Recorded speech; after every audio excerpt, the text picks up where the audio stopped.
Assalamualaikum warahmatullahi wabarakatuh. Salam sehat untuk kita semua. Kami dari kelompok 5 Prodi Bimbingan Konseling kelas A angkatan 20 akan menyampaikan hasil tugas teori kepribadian, yaitu mempresentasikan salah satu seorang ilmuwan, tokoh ilmuwan, yaitu Ivan Pavlov. Sebelum memulai presentasinya, alangkah baiknya jika kami memperkenalkan diri terlebih dahulu. Perkenalkan, saya Muhammad Abid Abdur Rashid.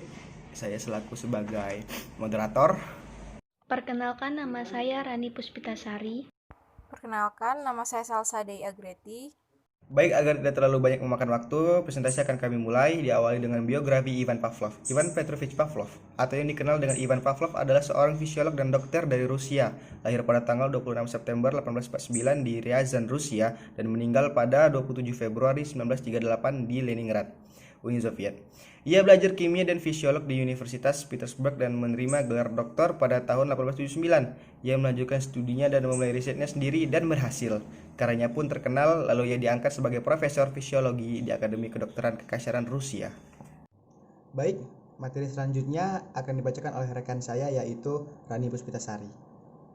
Teori Pavlov, conditional reflex. Dalam penemuannya ini, Pavlov meletakkan dasar-dasar behaviorisme, sekaligus meletakkan dasar-dasar bagi penelitian-penelitian mengenai proses belajar dan pengembangan teori-teori tentang belajar.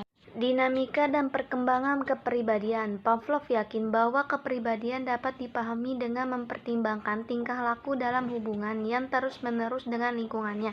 Strategi untuk mengubah tingkah laku menurut Pavlov yaitu: yang pertama, classical conditioning, disebut juga dengan conditioning responden, karena tingkah laku dipelajari dengan memanfaatkan hubungan stimulus-respon yang bersifat refleks. Kedua, conditioning operant. Conditioning operant tidak tergantung pada tingkah laku otomatis atau refleks, sehingga jauh lebih fleksibel jika dibandingkan dengan conditioning klasik. Dan untuk materi terakhir akan disampaikan oleh rekan saya, yaitu Salsa Dei Anggreti. Pendapat Ivan Pavlov tentang belajar dan pendidikan. Telah dijelaskan bahwa Ivan Pavlov merupakan seorang ilmuwan yang membuktikan dirinya untuk sebuah penelitian. Ia memandang ilmu pengetahuan sebagai sarana belajar berbagai hal tentang masalah dunia dan masalah manusia. Nah, teori belajar classical conditioning mengaplikasikan bagaimana pentingnya mengkondisi stimulus atau stimulasi agar terjadinya respon. Dengan demikian, pengontrolan dan perlakuan stimulus jauh lebih penting daripada pengontrolan respon. Konsep ini mengisyaratkan bahwa proses belajar lebih mengutamakan faktor lingkungan daripada faktor motivasi belajar internal. Pandangan Ivan Pavlov tentang belajar, ia mengutamakan perilaku dan perubahan tingkah laku organisme melalui hubungan stimulus-respon. Dengan demikian, belajar hendaknya mengkondisi stimulus agar bisa menimbulkan sebuah respon. Belajar adalah suatu perubahan tingkah laku yang terus-menerus yang timbul akibat dari persyaratan kondisi. Namun, teori Pavlov ini sulit untuk diaplikasikan dalam pendidikan di dalam kelas. Sebab yang menjadi pertanyaan adalah apakah percobaannya terhadap hewan akan terjadi pula pada manusia? Nah, pertanyaan itulah yang sering dilontarkan terhadap teori ini.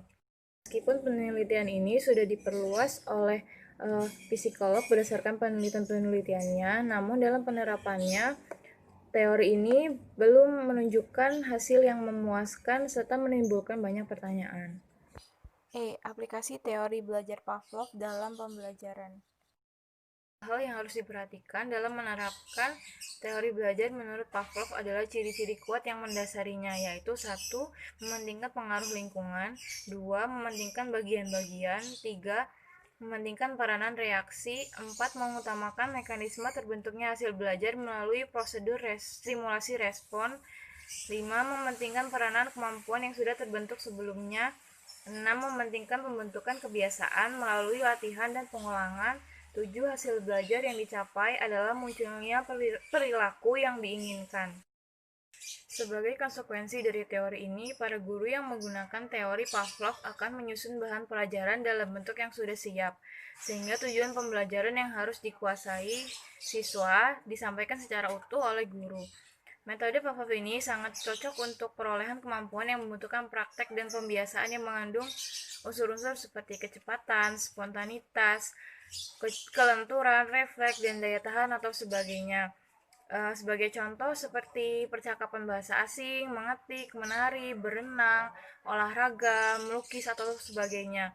Namun, jika penerapan teori Pavlov ini salah, akan mengakibatkan terjadinya proses pembelajaran yang tidak disukai oleh siswa, yaitu guru yang sentral, bersikap otoriter, komunikasi yang berlangsung satu arah, guru yang melatih dan menentukan apa yang harus dipelajari murid.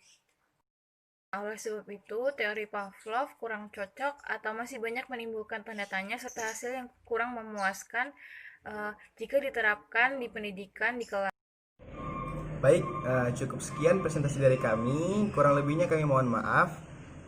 Oh iya, dan untuk jika memang ada sesi untuk bertanya, sesi tanya jawab untuk teman-teman yang belum jelas mungkin dipersilakan untuk bertanya.